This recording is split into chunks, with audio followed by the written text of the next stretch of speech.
國家安全係香港繁榮嘅基石，幼稚園應該透過生活教育培育孩子愛國嘅情懷。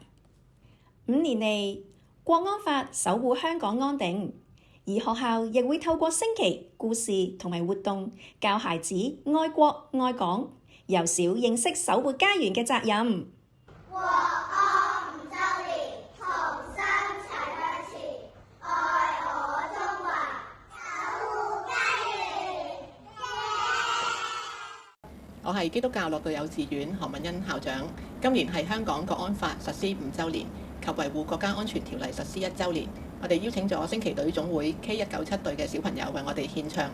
國家安全教育十分重要，我哋希望從小開始，我哋一齊欣賞小朋友嘅獻唱。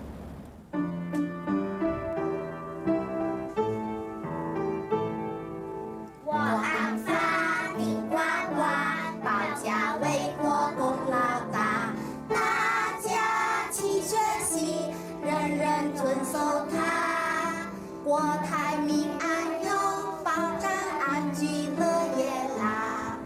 國安法定呱呱，大家一起來學好它。